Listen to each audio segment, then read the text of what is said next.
Assalamualaikum warahmatullahi wabarakatuh. Mahasiswa sekalian, kembali kita berjumpa di pembelajaran manajemen strategi. Hari ini kita sampai pada materi 14, yaitu student presentasi 1 ya, untuk kelas 5 reguler cluster 2B ya. Untuk itu kita saksikanlah presentasi daripada kelompok, ada 5 kelompok hari ini ya. Tetapi di dalam video ini tidak akan saya sharing semuanya, akan saya potong-potong ya videonya. Untuk itu silakan Anda saksikan. Semua ya, mulai pembelajaran by Zoom ya, student presentasi ya, presentasi daripada makalah yang kalian buat ya. Jadi makalah yang kalian buat itu sudah saya nilai ya, cuman ini adalah forum untuk menambah nilai, baik nilai kelompok maupun nilai person to person ya.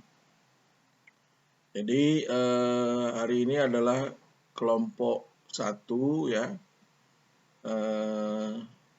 Silakan untuk mulai, bisa di share screen ya. Sudah saya buka itu, bisa share screen.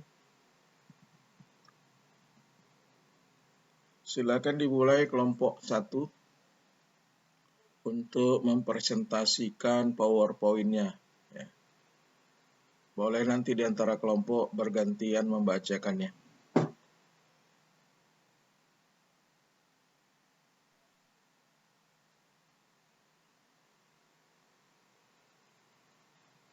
Oke, dimulai.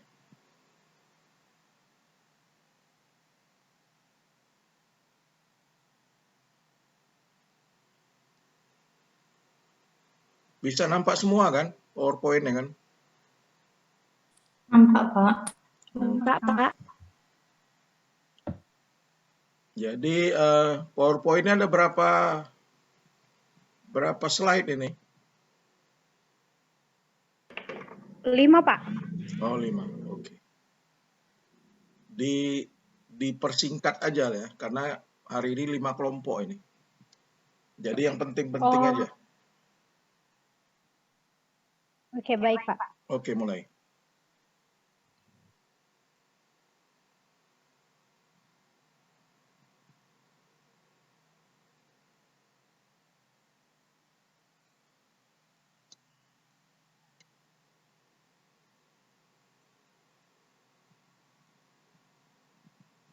Nggak dengar suaranya. Siapa nih pemandu apanya? Widya. Saya, Pak. Saya Winda Mulia Boris Siregar. Ya. Selamat pagi semua. Winda atau Widya ini? Winda, Pak. Winda Mulia Boris Siregar. Oh, itu PowerPoint-nya salah itu ya. Widya di situ buat nih. Oke. Iya. Iya. Oke ya, lanjut Winda.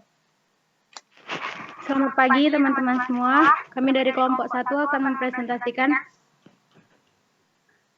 materi kelompok kami, yaitu sejarah dan manfaat manajemen strategi, yang disusun oleh Dimas Dwi Satmoko, Devi Manik, dan saya sendiri Winda Mulia Boris Siregar, yang berjudul sejarah dan manfaat manajemen strategi.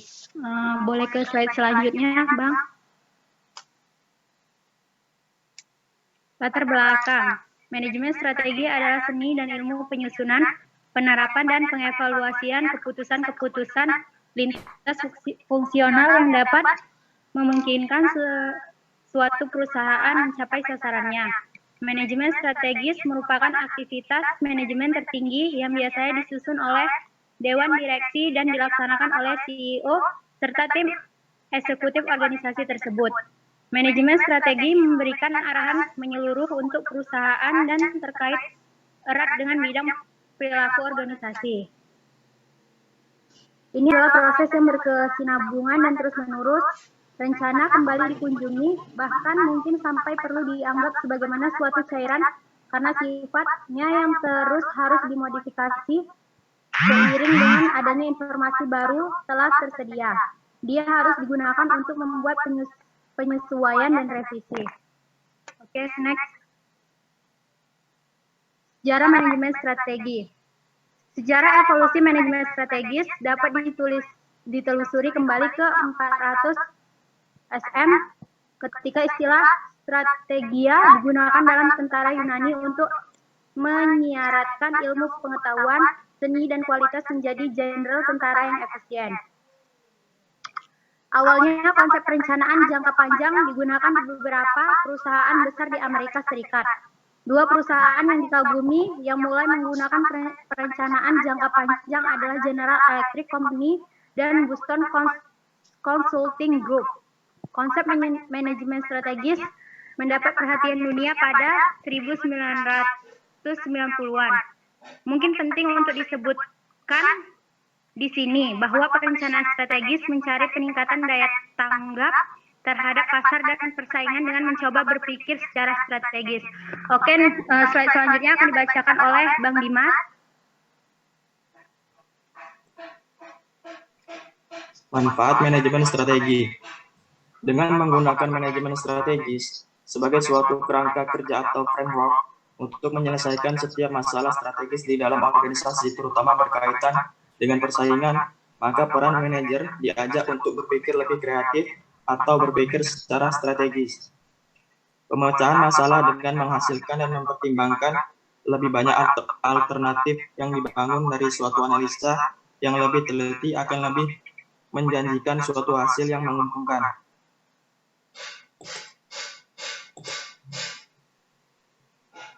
Ada beberapa manfaat yang diperoleh organisasi jika mereka menerapkan manajemen strategis, yaitu yang pertama, memberikan arah jangka panjang yang akan dituju. Yang kedua, membantu organisasi beradaptasi pada perubahan-perubahan yang terjadi. Yang ketiga, membuat suatu organisasi menjadi lebih efektif pada tahap pelaksanaannya. Yang keempat, mengidentifikasikan keunggulan komparatif suatu organisasi dalam lingkungan yang semakin berisiko. Yang kelima, aktivitas pembuatan strategi akan mempertinggi kemampuan perusahaan untuk mencegah munculnya masalah di masa yang akan datang. Yang keenam, keterlibatan anggota organisasi dalam pembuatan strategi akan lebih memotivasi mereka. Yang ketujuh, aktivitas yang tumpang tindih akan dikurangi. Selanjutnya akan dibacakan oleh Kak Devi. Kesimpulan, untuk merealisasikan suatu perencanaan yang baik, perlu adanya dukungan dari aspek pelaksanaan, pengawasan, struktur organisasi, sistem informasi dan komunikasi, motivasi, iklim kerja, sistem pengajian, dan budaya organisasi. Untuk mengatasi kelemahan-kelemahan perencanaan strategi di atas, maka pada tahun 1980-an muncullah suatu model yang namanya manajemen strategi. Model ini mengkombinasikan pola berpikir strategi dalam proses manajemen.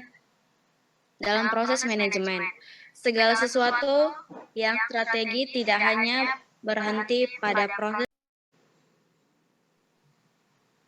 manajemen strategi. Strategi adalah pendekatan keseluruhan yang berkaitan dengan pelaksanaan, gagasan, perencanaan, dan eksekusi sebuah aktivitas dalam kurun waktu tertentu. Di dalam strategi yang baik terdapat koordinasi tim kerja, memiliki tema, mengidentifikasi faktor pendukung yang sesuai dengan prinsip-prinsip pelaksanaan gagasan secara rasional, efisien dalam tingkat operasional dan pengawasan. Terorganisir dan biasanya disajikan dalam bilah kisi-kisi yang sederhana. Strike dan opportunities termaksud dalam aspek yang menguntungkan, sedangkan weakness dan threats adalah aspek yang merugikan. identifikasi kekuatan dan kelemahan. Kekuatan merupakan sumber daya atau kapabilitas yang dikenal. Dan teman saya Evi Safitriana Siregar, Pemi Francisca, dan Rekno Sayekti. Next, Kak. Nah, bisnis internasional dari definisinya antara lain, Bohm, MC Kulov, Franz Gehringer, Minor 2006 menyatakan bisnis yang kegiatannya melampaui batas Nevada. Yang kedua, Charles W.H. Hills 2008 menyatakan perusahaan yang terlibat dalam perdagangan maupun investasi internasional. Dan yang ketiga, Daniels, Redbox, dan Sullivan 2004 menyatakan semua transaksi komersial baik oleh swasta maupun pemerintah dan di antara dua negara atau lebih. Nah, maka dapat ditarik kesimpulan bahwa bisnis internasional merupakan suatu transaksi yang dilakukan oleh suatu negara dengan negara lain. Transaksi bisnis itu dilakukan oleh suatu perusahaan individu di negara lain disebut pemasaran internasional atau ada dua buah transaksi bisnis internasional, yaitu yang pertama, perdagangan internasional